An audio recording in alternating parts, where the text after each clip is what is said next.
Hey everybody, and welcome to this video. Um, my name is Jake Milstein, and I run the events for Critical Insight. We're a cybersecurity company based in Seattle. Some of you watching this already know us because you're our customers, and some aren't. But this was an issue that was important enough that some of the members of our team said, we should put together a video on it. It's important. We need people to know about this. We got to keep the bad guys out of their system. We're going to be talking about this today, and we hope you enjoy the video. So the folks talking today, besides me, are Bjorn Townsend, who's one of our senior consultants at Critical Insight. He, longtime cybersecurity incident responder, spent 20 years working on this, and John-Luc Peck is the guy who I talk to at 1 a.m. when somebody calls our 800 number, because he picks up before Bjorn sometimes. He's our deputy CISO, principal consultant, and incident response practice lead. They've put together some slides to talk about this issue, and now I will give it to them. Guys, go ahead. All right, so we're here today to talk about something that has never actually been seen before. It's a rootkit in HP's iLO. That's the Integrated Lights Out module. It's a module that goes into all of HP's servers. And we're going to be talking about what the iLO's purpose and capabilities are, how an attacker could use a rootkit that was implanted in the HP iLO module. And that's what started all this. Somebody actually found one in an HP server. We're also going to be talking about the indicators of compromise, so you can tell whether or not you've been impacted by this issue. We're not hearing widespread reports of this issue being seen all over the place. I want to make it clear this isn't another epidemic like Log4j, but this is a risk that highlights an area of IT security that doesn't get a ton of attention, and it's something that, having seen this sort of attack once, we're more likely to see it cropping up again in the future as that technique gets discovered and used by other attackers. Last but not least, we're not going to leave you in the lurch without giving you some recommendations and best practices about how to secure your IPMI network. That's Intelligent Platform Management Interface is what that stands for, and that's the open standard that iLO implements. Jake, could you move on to the next slide? We'll talk about kind of what we're seeing in this situation here. So iLOBleed is what the cybersecurity firm that discovered this rootkit named it. Somewhat interestingly, this was found by an Iranian cybersecurity firm, and Pardaz. I'm almost certainly not pronouncing that correctly, for which I apologize. It's not clear to whom this server belonged or how they found it, but presumably it was in the course of an investigation that they were doing. Nobody has ever seen one of these things before. So they published a fairly detailed report on what they found, as well as the sort of the anatomy of the malware that they were able to map out and determine what it was capable of actually doing to a server, at least in part. What they were able to find was that primarily this is being used to wipe data from the server, because the iLO management interface gives you the opportunity to kind of trump the server operating system's own access to the hardware of the system. And what I mean by that is that it can either cause hardware events to take place and have them not be noticeable or observable by the operating system, because it kind of happens at a lower level that the operating system doesn't have insight into. Or it can also be used to move data around. Lots of other. We'll get to that in a minute. But one of the other things that's really key to know about that it does is it prevents firmware updates from succeeding. So you can't actually get rid of this rootkit by just wiping the firmware and getting rid of it, or by upgrading your firmware. It actually masquerades as the upgraded version. So you attempt to apply the upgrade. The user interface that you see on the screen shows you that the upgrade completes, but in the background, none of the server is actually being updated. It just changes the splash screen that you see to have the correct version number on it. And as we'll see later, one of the ways that you can tell if you've been impacted by this rootkit is because the interface that it presents is actually a little bit out of date. It doesn't match the one that the manufacturer uses anymore. So we'll show a screenshot of what that looks like when it's compromised and when it's not compromised a little bit later on. It's also worth noting that even a fully patched iLO can be downgraded to a vulnerable firmware version by an attacker, unless the server is a specific generation, the most recent generation of HP ProLiant server, I believe it's generation 10. And even then, you still have to change the settings on a G10 system to a non-default. You have to make a configuration change that the device does not ship with in order to prevent downgrades from happening. On the right, what we see here is a news story about this. The Hacker News was the only website that really picked this up. The vulnerability was announced on December 28th in the kind of the holiday lull between Christmas and New Year's. So I think it hasn't been getting a lot of attention in the community, at least not as much as perhaps it deserves for something that has both, is this unique and also has as much potential impact as a rootkit like this could have. And to understand why it could have such significant impact, we want to move on to the next slide in which we talk about what iLO is and how it's used. So as I said, it's short for integrated lights out. This is referred to sometimes as an out-of-band management interface, and it's called that because you are literally outside the band of normal communications. It doesn't use the same interface to talk to whatever tools or technology you want to have managing that, or to allow your admins into the system using the same network connection as the server does for its day-to-day business, for its regular connection to your intranet and the internet at large. It's a physically separate Ethernet port on the device, and you can see a picture of one here on the right. This is an example of an HP iLO module. You can see it's the text is upside down, but to the left of the port there, you can see it says iLO upside down. You use these things to be able to remotely control your computer's hardware. This is used for system administrators who need to get remote hands on a device.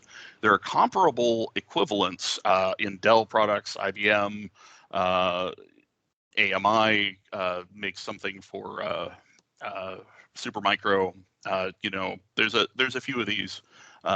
Dell Track is the most notable, probably and most common of these. It's worth also noting that some of those manufacturers use a shared Ethernet port that isn't separate, and they kind of virtually separate the IPMI and server network traffic. But in the case of HP ProLiant servers specifically, it's a dedicated interface that comes in a removable module that's sort of a card that you stick in the machine, like what's shown here. And it's available on almost all HP servers that are 300 series and higher, and I believe even it's hard to buy one without it these days. Jake, next slide, please. So how do sysadmins use iLO in day-to-day work? Well, this is a really, really, really useful tool. And back when I started out in IT, there was something that would often happen at 4 in the morning, and that was a server would get hung. And I, being the newest guy at the company and the only one who didn't have kids, would be the one who had to get up at 4 in the morning and drive down to the data center and press a button on the server and then go home because it had hung and needed to be rebooted. Well, what iLO and other IPMI systems were designed to do is to allow administrators to be able to perform most of the operations that they would normally need to be physically present in front of the machine to do. That's things like powering it on and off, or resetting it when it hangs, or being able to mount a CD-ROM drive. Yeah, you can mount a CD-ROM drive over the iLO interface and then stream the data onto the server's hard drive via the iLO interface, which can interface directly with the hard drive's ability to read and write data to itself.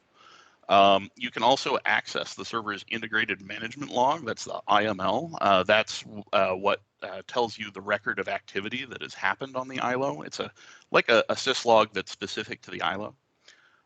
It also even presents a API interface that you can use to manage it remotely. And there's a scripting language that goes with that. And that could also be useful for attackers to automate some portions of these attacks. Last but not least, it also allows you to stream that IML log to a remote syslog server, so you can collect and store and do analytics and monitoring on those logs, which is absolutely something we recommend you do. So those are all really important things to be able to do with your servers, especially if you don't want to, be visiting that server room physically in person all that often. But that also opens a tremendous number of opportunities for attackers to leverage this to do bad stuff. They can really easily evade detection by hanging out on the iLO, because the iLO is not scrutinized by your endpoint detection system or most other security tools or agents that would be installed on the server itself. It's also a little bit difficult to detect on, somebody doing something shady with the iLO if you're not monitoring your IPMI network, or if your IPMI network is not separate from all of your other traffic. Sorting all of that out and telling which is which and what's permitted traffic and what isn't gets a lot harder if your IPMI traffic is mixed onto other networks. It also allows attackers to maintain persistence, because as I mentioned earlier, if you wipe the hard drive on the server, it doesn't touch the iLO. And if you wipe or upgrade the firmware on the iLO, well, the malware is able to lie to you about what's happening. So it really gives attackers the opportunity to make you think that you've gotten rid of them, but really they're able to just come right back, and we're never really left at all. Attackers can also modify or wipe the integrated management log so that you can't see what they might have done on the iLO. They can execute console commands and modify files on the server. They have access to the hard drive, and they have access to a console. And even that means that even things that you would normally need to be in front of the computer for, you can do right there in the interface. In information security, we like to say that anyone with console access to a device can easily break into it, no matter what security features are on it. Not necessarily easly, but it's often the case that you can boot it into a mode that will put, like, single user mode, for example, in Linux, or protected mode in Windows. You can get into a administrative interface without necessarily inputting credentials. You can execute, I'm sorry, you already covered that. You can also leverage that API interface that I mentioned, as well as syslog streaming, and do remote command and control by getting updates on what the iLO is doing and giving it orders via the API interface. So there is a lot of potential for attackers to do very creative things if they have access to the iLO. Next slide, please. So this is the screenshot that I mentioned. On the left, you see what the compromised version of the HP iLO version is. Now, note that if you have a older version of the HP iLO, not the most recent version, which is 2.55, you will still see this blue screen. Where you need to be worried is if you've upgraded your iLO to 2.55 and you still see the blue screen on the left. If you see the black screen on the right and you're on version 2.55, you are okay. If you are compromised, you see the blue screen on the right and you see that version 2.55. If it's 2.30 or something like that, well, then that's still a firmware version that we would expect. Next slide, please. So we're going to now talk about recommendations and best practices, and this is where I'm going to finally let Jean-Luc talk a little. The number one thing that I think that you can do is severely restrict access to this network, and don't connect your IPMI network directly to the internet. This is a practice that we call network segmentation. And you also want to keep this traffic separate from your internal network. Your regular internal network, where your users are doing web browsing, they're checking email, and they might be clicking on phishing links that get malware installed on their workstations, which then could spread to your iLO or any other IPMI interface. And that's one other thing that I want to mention. These are good tips for any IPMI interface, whether it's Dell's DRAC or HP's iLO, any of them. These are just common best practices for IPMI security that we want to be sure and highlight. We recommend using a firewall and a dedicated switch for good segmentation as well, and making sure that you're putting some limits on what traffic is allowed to pass in either direction, making sure that that firewall is only able to allow authorized hosts and ports to get through. We also recommend blocking all outbound traffic, like any connection that's being initiated out to the internet from inside the IPMI network. It's not totally unheard of, but it's extremely unusual for any such traffic on an IPMI network to be legitimate. So definitely block egress unless there's a very serious and very good reason to need it. John Luke, any thoughts that you want to give us about network access and IPMI security before we move on to the next slide? You bet. So I think the context around how IPMI interfaces is used is really important. You've laid out a number of the ways and the technological options and things you can do with the IPMI interfaces. Just to put kind of a human side to it, you relayed the story about needing to drive into the data center to reboot a server. That's exactly the kind of scenario that this platform, these technologies, DRAC and iLO and the IPMI landscape was created for. I used it to deploy a data center overseas entirely remotely. We were able to mount the disk image ISOs remotely over the VPN using it was the iDRAC interfaces. They were Dell servers at the time. But we deployed the OS, we configured the boxes, you can get into the BIOS. These tools, the IPMI, the iLO tools, present an interface that lets you stand in front of the computer even when you're around the world. You have the ability to turn something on, you have the ability to see what's on the screen, you can attach devices and storage media. And so there's a lot that can be done with it, which is fantastic if you're a systems admin who needs to deploy a system or try and recover a system that's blue screened when you can't talk to the OS anymore.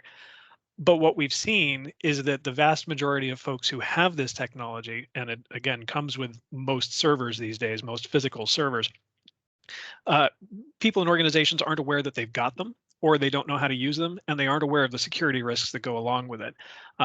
Dell servers, their version, for example, all used a default password for the longest time, the better part of 10 years that I was aware of.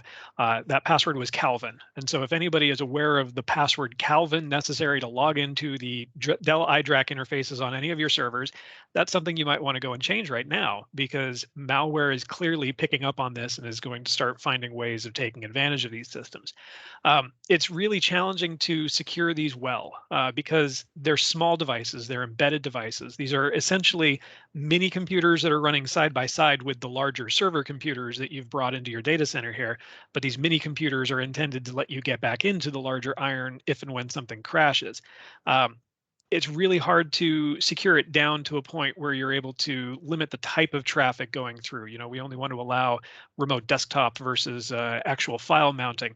It's not that refined. It's either all HTTP or all HTTPS or nothing. And so that means that the majority of security controls that you're going to need in order to secure these are configuring the systems themselves. So changing default passwords, maybe tying them into an Active Directory or some kind of an LDAP environment, but then the network controls. You mentioned network segmentation. If you ever hear an IT or a security professional talk about the need for a dedicated IT administrative network, this is case number one of what should go into that network. That would be management interfaces for your routers, your switches, your firewalls and access gear, your wireless access gear, but also the IPMI interfaces for servers and hardware. That subnet, that network, IT administrative network, can then be carved off either in a dedicated subnet or in its own IP space. And then you can either use firewall rules or access control lists or other traffic control methods to limit who can get to that network zone, that segment. And then you can use your firewall to limit where can it go on the network or on the internet. Now, you mentioned there shouldn't be a whole lot of unsolicited outgoing internet traffic. You are 100% right on that, because the vast majority of these devices don't have an auto update feature. That may well be something that's been added in the last generation or two, but I can tell you as far back as the Gen 9 servers with HP in particular, you had to download the file and either upload it to the firmware or the controller directly, upload the firmware file, or you had to run a .exe from within Windows or the Unix side in order to update the firmware. In both cases, it often required a reboot. So this is not a transparent update, something that you can do behind the scenes. It's something which is going to bounce the server quite likely. And so that means it's going to be challenging for IT teams to be able to schedule the downtime and get the go ahead in order to either apply the patches, apply the firmware, or change a configuration that requires a reboot. So that's where we come back to the network segmentation and the additional controls that you can put in around how do you even get to the IPMI interfaces, who can reach it, what kind of systems can scan it or are even aware of it, and then also controlling where can they go on your network. If you are inside the IPMI environment already, what can you reach, where can you go, and can you even browse the internet? Those, I think, are the major recommendations that I've got off the top of my head here. But this is a very nuanced and very user scenario specific risk, which I think is very important for organizations to keep ahead of. Well said on all points. And also, one thing that I want to call out is that HP actually does one thing a little bit better than Dell on the password front. The default password on HP ProLiant servers is a random string that's on a tag on the asset itself that you can pull out and refer to. So they don't have a single default password on the HP iLOs. It's specific to the device itself. It's randomly generated at manufacturing time. So at least that's some comfort to all you iLO owners in the audience there.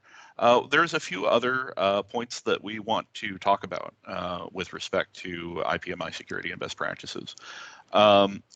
One is multi-factor authentication should be used wherever it's available, especially for critical applications like IPMI.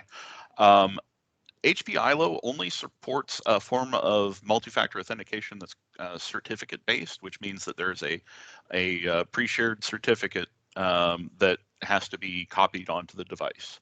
And it's not MFA like you think of for your bank account or logging into Office 365, where you either get a text message or you click a button on an authenticator app. It's not like that. It's more like copying a certificate back and forth, or not back and forth, but you copy it onto the device one time, and it has to be known by both parties.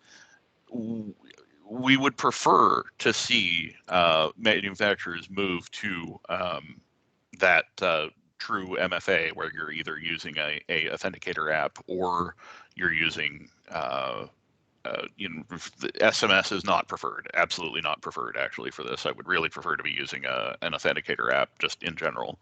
SMS is way too easy to redirect. Now, the good news for Dell users is that Dell supports both Active Directory, which means that you could potentially use Microsoft's own authenticator app integrated with Active Directory, which is pretty sweet. Or you can also use RSA Secure ID and a variety of other technologies. So Dell might be a little bit out in front ahead of HP on this front, and we hope that HP catches up to them soon. You really want to secure the remote access VPN that your IT administrators use when they are working from home. If your IT administrators ever work from home, they're almost certainly accessing an IPMI network to reboot devices remotely. If that is a thing that they are able to do, then they're probably doing it via an IPMI system similar to HP iLO, if it isn't actually HP iLO. You want to make sure that the VPN connection that they're using has MFA on it, and you want to make sure that that the firmware on the VPN device is that they connect into is itself kept up to date. And you want to make sure that there aren't any stale administrator VPN accounts that could be used for remote access. You want to keep the iLO device firmware up to date. As Jean-Luc said, it doesn't update itself automatically. You have to update it manually, and it requires a server reboot. So that's scheduled maintenance time. You can stream the IPMI logs, such as the IML log on the HP iLOs, to a log collector. And we really recommend doing that with all your syslogs so that you can monitor, analyze, and send alerts on to IT staff if anything bad happens. What we would recommend looking for in the case of the IPMI is attempts to access it from a remote location outside on the internet. Or a failed login. If somebody tries to log in and it fails, yeah, it might be one of your administrators getting their password wrong, but it might also be an attacker trying to use a password spraying attempt. You want to change the default passwords on any systems that ship with a, well, really you want to change the default password no matter what, would be my recommendation. But especially on Dell and other systems that ship with a known default password, you definitely want to change those as soon as possible. You want to manage the users and privileges, the privileges of those users when they connect to the iLOs. Mostly, there's not really a whole lot of role-based access that's configurable in the iLOs. Maybe there are in some other cases, but it's a little bit difficult to have different user roles in this case. It's more a all or nothing proposition, and that's why you want to have audit.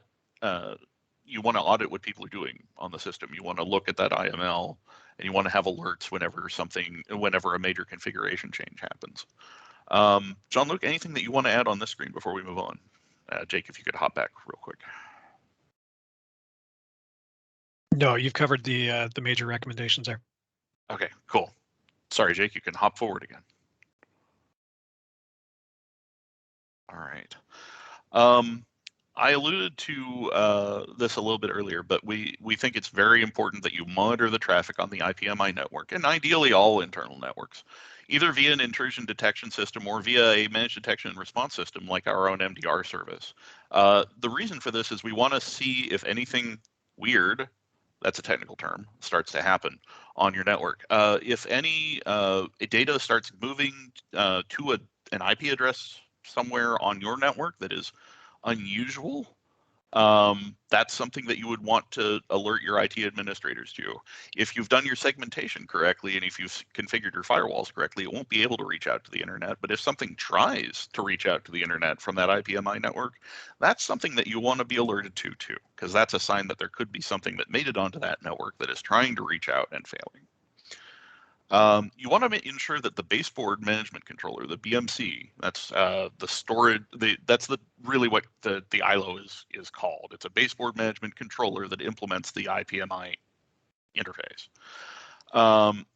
When the baseboard management controller's storage is wiped or reset, you want to make sure that it's wiped or reset whenever you're deprovisioning servers and taking them out of service for retirement, or even if you're shifting them to another application. That's a good time to recycle all of this stuff.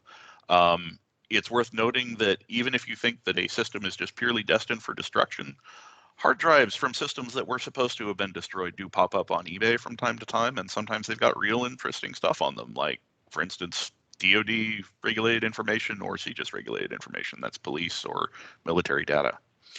You want to treat the baseboard management controller, the IPMI device, your HP iLO or DRAC or whatever, as if it is a server in its own right, on the same level of importance as all of your other servers, or even higher. You want to make sure that you're monitoring the iLO for vulnerabilities. You can vulnerability scan an iLO, and I have absolutely detected vulnerabilities in unpatched versions of Dell iDRACs on almost every vulnerability scan I've done where those are in use. They never get updated, and they are often vulnerable when I conduct vulnerability scans with Nessus or something, a similar tool.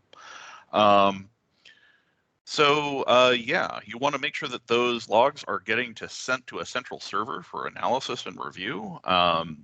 We recommend forwarding all syslogs to a central monitoring server for exactly these reasons. So you can look for anomalies, and those anomalies are going to be different from network to network. They're specific to your configuration and your needs, but you can tell what those are over time when you keep an eye on them. Jake, next slide, please. And so, I'll wrap us up here, and thank you very much, Bjorn and Jean-Luc, for putting this together. We we at Critical Insight, I was talking to one of our customers, and one of the things they said they appreciate most is that we update them on on whatever's going on, and the latest vulnerabilities. There are a couple ways to get that. One is if you go to our homepage, criticalinsight.com, you can sign up for Mike Hamilton's Daily Blast. Additionally, you email me, jake@criticalinsight.com. Bjorn's email address is there, and John Luke's is there as well. And as the guys mentioned there, we do managed detection response, which is SOC as a service. We also do security assessments, pen tests, and a whole bevy of professional services. And these are just two of the people who do that. Head to our website, fill out a form, ask for a demo. If you're one of our customers, we appreciate you being our customer, and we appreciate you watching. Bjorn and John Luke, thank you very much, and have a good night, everybody. Thanks, folks.